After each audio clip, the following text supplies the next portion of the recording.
امانت رسول صاحب، آپ سے میں جاننا چاہوں گی کہ طریقہ جو ہے وہ بہترین طریقہ کیا ہے کہ آپ کسی کی مدد کریں جس سے کسی کی عزت نفس بھی مجروح نہ ہو اور کسی کو برا بھی نہ لگے، کیونکہ ظاہر ہے جب آپ ایسے کسی کو دیتے ہیں تو وہ سفید پوشی کا جو بھرم رکھا ہوا ہے لوگوں نے وہ نہ خراب۔ دیکھیے قرآن مجید میں جو سفید پوش لوگ ہیں ان کے لیے فرمایا کہ لا یسألون الناس الحافہ، کہ یہ وہ لوگ ہیں کہ جو آپ کے دامن کو پکڑ کر آپ سے چمٹ کر سوال نہیں کرتے، مانگتے نہیں، یہ سفید پوش طبقہ ہے۔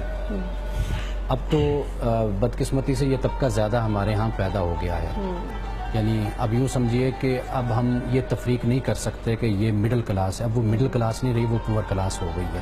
صحیح۔ یا تو بہت اوپر والی کلاس اپر کلاس ہے، ایلیٹ کلاس ہے، یا اس سے بالکل نچلی کلاس ہے۔ درمیان کی کلاس تو پاکستان سے اب ختم ہوتی جا رہی ہے۔ اب تو جسے ہم متوسط کہتے ہیں یا مڈل کلاس ہمارے ہاں بولا جاتا ہے، وہ بھی زکوٰۃ کے ہی مستحق ہوتے ہیں، زکوٰۃ کے ہی حقدار ہوتے ہیں، ان کے بھی مسائل ہوتے ہیں۔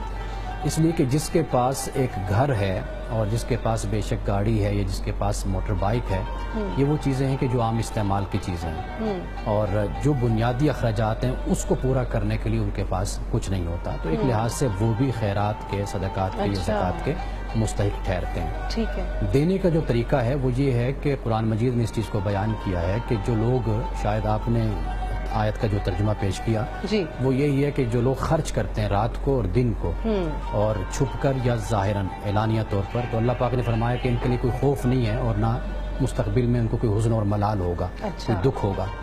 اب یہ ڈیپینڈ کرتا ہے آپ پہ، مجھ پہ، ہم سب پہ، کہ ہم صورتحال کو دیکھ کر ہم اس کو طے کرنے کی کوشش کرتے ہیں۔ یعنی کئی جگہ ایسے ہوتا ہے کہ جہاں پہ آپ خفیہ دیتے ہیں، کہیں پر ایسا ہوتا ہے کہ آپ اعلانیہ بھی دیتے ہیں، کہیں پر ایسا ہوتا ہے کہ آپ رات کو خرچ کرتے ہیں، کئی جگہ ایسی ہوتی ہے جہاں پہ آپ دن کو بھی دیتے ہیں۔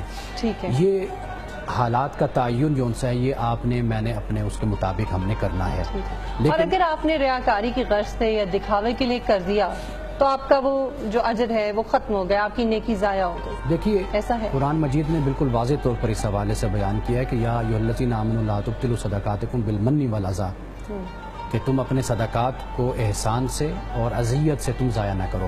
کالذی ينفق مالہ رئاء الناس، کہ جو اس شخص کی طرح کہ جو لوگوں کو دکھاوے کے لیے، دکھانے کے لیے اپنا مال خرچ کرتا ہے۔ یہ وہ شخص ہے کہ جو نہ اللہ پہ ایمان رکھتا ہے اور نہ آخرت کو مانتا ہے۔ قرآن مجید نے بالکل کیٹاگوریکلی اس بات کو بیان کر دیا۔ یعنی جو آپ نے بات پوچھی وہ ڈیپینڈ کرتا ہے انسان کی نیت پر، اس لیے کہ بعض اوقات ایسا ہوتا ہے کہ میں اپنے بیٹے کو ترغیب دینے کے لیے یا اپنے بھائی کو ترغیب دینے کے لیے اس کے سامنے خرچ کرتا ہوں، اس کو دکھاتا ہوں کہ میں خرچ کر رہا ہوں تاکہ وہ بھی خرچ کرے۔ میں نماز پڑھنے جاتا ہوں تو میں اپنے بیٹے سے کہتا ہوں میں نماز پڑھنے جا رہا ہوں، بھائی سے کہتا ہوں میں نماز پڑھنے جا رہا ہوں۔ وہی بات ہے نا کہ اعمال کا دار و مدار نیتوں پر ہے، ترغیب بنیادی بات ہے۔ اب جو ریاکاری ہے اس کا تعلق انسان کے دل اور نیت کے ساتھ ہے، اس کا فیصلہ ہم نہیں کر سکتے، اس کا فیصلہ تو قیامت کے دن ہونا ہے۔ لہٰذا جو ظاہراً ہمیں نظر آ رہا ہے تو ہم اس معاملے میں حسن نیت کا راستہ اختیار کریں دوسرے کے لیے، بجائے اس کے کہ ہم ججمنٹل بنیں اور فیصلہ دیں کہ آیا کہ اس نے اچھی نیت سے دیا یا اس نے بری نیت سے۔ ٹھیک ہے، جرار صاحب کی طرف سے چلتے ہیں۔ آغا جرار صاحب ذرا بتائیے گا، خیرات ہم کرتے ہیں، دینے دلانے کی بات کرتے ہیں، ویسے عام طور پہ ہم سڑکوں پہ دیکھتے ہیں اور ماہ رمضان کے اندر ایک چیز آتی ہے کہ جب اس ماہ رمضان کے اندر آپ سے کوئی سوال کرے تو آپ دے دو، لیکن انفارچونیٹلی ہماری سوسائٹی کے اندر یہ جو بھکاری ہیں سڑکوں کے اوپر آج کل ایک اور سلسلہ شروع ہو گیا ہے، وائپرز لگا کے شیشے صاف کرنے والا، یہ انڈسٹری بن گئی ہے۔ یعنی کیا یہ ہمارے سینٹیمنٹ سے، ہمارے جذبات سے، ہماری ان چیزوں سے کھیل کے ہماری جیبوں سے پیسہ نکالا جا رہا ہے؟ کتنا بڑا اماؤنٹ نکل رہا ہے؟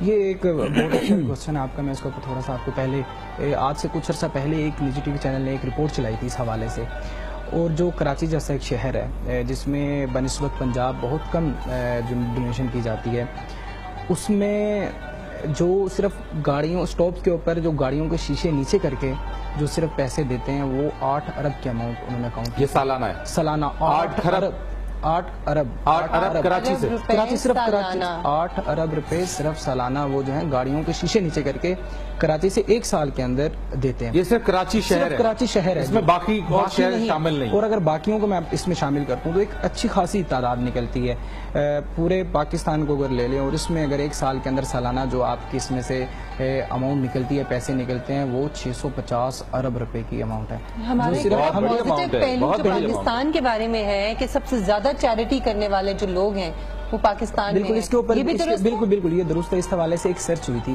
اور اس میں سے انہوں نے 10,000 گھرانے لیے تھے. 10,000 گھرانے سے انہوں نے اس کا سروے کیا اور اس میں سے 98% جو لوگ تھے وہ سالہ سال جو ہے وہ خیرات کیا کرتے تھے. لیکن جناب ایک چیز مجھے بتائیے گا، جب چیریٹی میں پاکستان آگے ہے تو پھر یہ جو غربت ہے، خط غربت سے نیچے جو ہمارا اسٹیٹسٹکس آتا ہے، تو وہ چیز امپروومنٹ تو نہیں ہو رہی. وہ لوگ کیونکہ دیکھیں نا کسی بھی سوسائٹی کے اندر اب جس طریقے سے ہے کہ نبی کریم صلی اللہ علیہ وآلہ وسلم کے اگر دور کی ہم بات کریں اس وقت میں کہ اگر آپ پراپرلی صدقہ، خیرات، زکوٰۃ نکال رہے ہیں اور اس حقدار تک جا رہا ہے تو آپ کے معاشرے اور سوسائٹی میں ایک بھی ضرورت مند نہیں رہے. لیکن مسئلہ یہ ہے کہ یہاں پہ حقدار تک نہیں جا رہا نا، یہاں پہ پوری لوبیاں بنی ہوئی ہیں، یہاں پہ پورے لوگ ایک. اب میں آپ کو ایک بڑی یہاں پہ ایک حقائق بتاتا ہوں. ہمارے پاکستان کے اندر ایک گورنمنٹ کا ادارہ، اس کی طرف سے ایک ریسرچ سامنے آئی. اس ریسرچ کے اندر جو ہمارے پاکستان کے اندر سالانہ خیرات جاتی ہے، اس خیرات کے اندر سے 35% جو ہم خیرات کرتے ہیں وہ ان دہشت گرد تنظیموں کو جاتا ہے استغفر اللہ. جو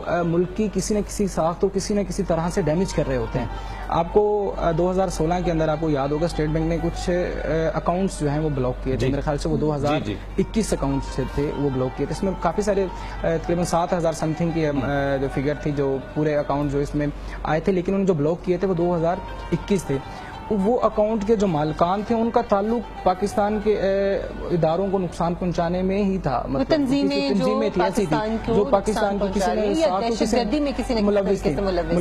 خطرناک. اور یہ سب سے پہلے جو آپ نے پہلے بات کی کہ ہمیں پتہ ہی نہیں ہے، ہمیں جو ہے وہ اویئرنیس ہی نہیں ہے کہ ہم نے وہ جو ہم زکوٰۃ دے رہے ہیں جو میرے خیال سے میں سمجھتا ہوں میری جو اپنی آبزرویشن ہے کہ ہمیں اویئرنیس ہے، ہمارے اندر شعور ہے. ہمیں پتہ ہے کہ موبائل فون نیا جب آتا ہے تو وہ ہم نے کس طریقے سے لینا ہے. ہمیں یہ پتہ ہے کہ کس برانڈ کے کپڑے آ رہے ہیں ہم نے وہ لینا ہے. جہاں پہ ہماری اپنی ذات آتی ہے ہم اویئر ہیں. لیکن اصل مسئلہ یہ ہے کہ ہم اس ضرورت مند کو ڈھونڈنا نہیں چاہتے، اس لیے ہم اس زکوٰۃ کو، خیرات کو، جو بھی ہے ہم اپنے اوپر سے اتار دیں. آپ ایگری کرتے ہیں؟ بالکل اس بات سے میں ایگری کرتا ہوں. مثلا ہم اس طرح سے کرتے ہیں کہ مساجد جو ہیں، یہ صاحبزادہ صاحب اس کا میرے خیال سے اچھے طریقے سے جواب دیں گے. ہماری مساجد جو ہیں، ہمارے گھر میں تو ہمارے ہمسایہ میں تو لوگ بھوکے ہوتے ہیں، ہمارے جاننے والے تو لوگ بھوکے ہوتے ہیں، ہمارے رشتہ دار، لیکن ہم ان سے پوچھنا نہیں چاہتے، ہم ان کی ہیلپ کرنا ہی نہیں چاہتے. مسئلہ یہ ہے نا جناب صاحب کہ اب ہم ڈیوائیڈ ہو گئے ہیں ایسی کمیونٹیز میں کہ ہمارے ارد گرد ہمیں لگتا ہی نہیں کہ ہمارے ارد گرد کوئی مستحق ہے. مطلب کوئی امیروں کی کمیونٹی ہے، کالونیز ہیں، کوئی اس سے کم، کوئی اس سے کم.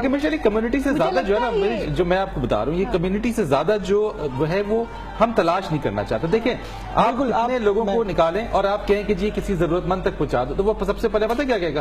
مسجد میں دے دو، مدرسے میں دے دو. اچھا اس کا کبھی بھی دھیان اپنے دوست، رشتہ دار یا کسی اس پہ نہیں آئے گا. مان صاحب اگر آپ اس پہ کمنٹ کرنا چاہیں. مستحق کو کیسے تلاش کیا جائے؟ مستحق کون ہے، کیسے ہی پتہ چلے؟ میرا خیال ہے کہ اب یہ کوئی اتنا بڑا مسئلہ نہیں رہا مستحق کو تلاش کرنا. اب مستحق تو ہماری بغل میں بیٹھا ہوتا ہے، ہمارے پہلو میں، ہمارا بھائی، ہماری بہن، ہمارے دوست، ہمارے رشتہ دار، ہمارے ہمسائے.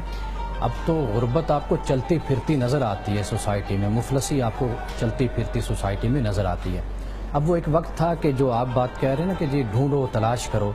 میں تو اب اس رمضان میں دیکھ رہا ہوں کہ ڈھونڈنے کی آپ کو ضرورت نہیں ہے. آپ کے پاس کوئی چیز ہے اور آپ ڈھونڈنے کے بجائے آپ کو خود اندازہ ہو جاتا ہے کہ سال بھر میں جن کے ساتھ آپ نے معاملات طے کیے وہ بیچارے کس قسمت. لیکن مولانا صاحب ایک بات اور بھی تو ہے نا کہ آپ دیکھیں نا کہ بہت سارے لوگ ایسے بھی ہیں جو محض بڑے شہروں میں اس لیے رخ کرتے ہیں کہ یہاں پر چونکہ لوگ چیریٹی دیتے ہیں تو وہ اس کے اندر ضرورت مند بن کے ان ضرورت مندوں کا جو حق ہے وہ مارتے ہیں. میں اس کے اوپر کمنٹ کرنا چاہوں گا. مافیا ہے، ہم اس پر نہیں بات کر رہے. وہ مافیا ہے، وہ لاہور میں بھی 8-10 ہزار 20 ہزار جو ہے وہ آ چکا ہے اس وقت رمضان میں. سڑکوں پر لوگوں کے پاس گھروں میں جا کر دروازے کھٹکھٹا رہے ہیں، کنڈیاں کھڑکا رہے ہیں، لوگوں سے پیسے لے رہے ہیں. وہ اپنی جگہ پر اس کا تعلق پھر اویئرنیس سے ہو جاتا ہے کہ آپ لوگوں کو بتایا جائے کہ بھئی آپ نے ان لوگوں کو نہیں دینے پیسے. جیسے ہم پہلے بات کر رہے تھے بریک سے پہلے، یہ اسی پر ہی ہم بات کر رہے تھے کہ آپ اپنے رشتہ دار، قرآن مجید نے جس ترتیب کے ساتھ قرآن نے بیان کیا ہے، ہم دوسروں کو چیریٹی دیں، دوسروں کو خیرات دیں، لیکن اپنے گھر میں بھائی، اپنی بہن، وہ چراغ تلے اندھیرے والی بات تو اچھی نہیں ہے نا. جناب صاحب آپ کچھ کہہ رہے تھے. میں یہ کہہ رہا تھا کہ ہمارے رمضان کے اندر پورے پاکستان میں سالہ سال میں جو سب سے زیادہ خیرات ہوتی ہے وہ ہوتی ہے ایک رمضان کی، رمضان میں 27% لوگ جو خیرات رمضان میں کرتے ہیں زکوٰۃ کی صورت میں، فطرانہ کی صورت میں، اور اس کے بعد دوسری جو بڑی خیرات ہوتی ہے وہ ہوتی ہے قربانی کے نزدیک، قربانیوں کی کھالوں کی صورت میں۔ اب جو 27% جو زکوٰۃ اور فطرانہ ہم لوگ دیتے ہیں، یہ کچھ مختلف جگہوں سے لوگ موو کرتے ہیں شہروں کی طرف، سٹیز کی طرف۔ اور ایسا ایک اور بہت بڑا ہمارے ساتھ مسئلہ ہوتا ہے، ہمارے ساتھ مسئلہ کیونکہ احادیث کچھ ایسی ہیں ہمارے سامنے کہ جب ہم ان کو دیکھتے ہیں تو پھر ہمارا دل چاہتا ہے کہ یار ہم اس کو خالی ہاتھ نہ موڑیں۔ مطلب ہمارے سامنے ایسی حدیث آتی ہیں کہ یار اگر ایک بڑا ہی خوبصورت حضرت علی کرم اللہ وجہ کو بڑا خوبصورت فرمان انہوں نے کہا ہے کہ اگر کوئی اپنے آپ کو شرمندہ کر رہا ہے تمہارے آگے ہاتھ پھیلا کر، تو تم اپنے آپ کو شرمندہ مت کرو اس کو نہ دے کر، تو اسے کچھ نہ کچھ دو۔ اچھا یہ بھی ہے کہ آپ چہرے کی طرف دیکھیں، اگر آپ کو یہ لگے کہ یہ واقعی مستحق ہے تو دے دیں، یعنی خود اندازہ لگا لیجیے۔ تو یہ رسول اللہ صلی اللہ علیہ وسلم کا عمل ہے نا جی، اس کو آپ پیش نظر رکھیے، عمل قول سے زیادہ ترجیح رکھتا ہے۔ آپ صلی اللہ علیہ وسلم کے پاس اگر ایک صحابی آئے جی مجھے کچھ میری مدد کریں، تو آپ نے کچھ دینے کے بجائے آپ نے فرمایا کہ جا کر وہ لکڑی اور رسی، وہ جو جیسے حدیث میں آتا ہے اس کا تم ارینج کرو۔ اس نے ارینج کیا، پھر اسے آپ نے فرمایا کہ جا کر کماؤ اور محنت کر کے لاؤ۔ لاہور میں بھی، پاکستان میں بھی ایسے ادارے موجود ہیں کہ جو لوگوں کو بہت کم اماؤنٹ پہ قرضہ دیتے ہیں، لوگ 10,000 لے کر جاتے ہیں۔ ایک صاحب ہیں انہوں نے 10,000 قرضہ لیا، 2,500 وہ کہتے ہیں میں نے گھر کا راشن لیا، 7,500 میں میں نے اکبری منڈی سے مثالیں لی اور مثالیں لے کر میں نے گھر میں آ کر میری بیوی اور میری والدہ نے اس کی پوڑیاں بنائیں اور میں نے جا کر اس کو بازار میں بیچا۔ وہ کہتے ہیں کہ آج کچھ عرصے کے بعد 9 ملازم ہیں جو میرے محتاط کام کر رہے ہیں۔ چلے صاحب اس چیز کے اندر محنت میں جسے کہتے ہیں نا وہ عظمت بھی ہے، اس چیز کو بیدار کرنے کی ضرورت ہے، اس کو ضرور اویئرنیس سے مزید کریں گے۔ صاحبزادہ ایمان رسول صاحب بہت شکریہ آپ کا، آغا جرار صاحب بہت شکریہ آپ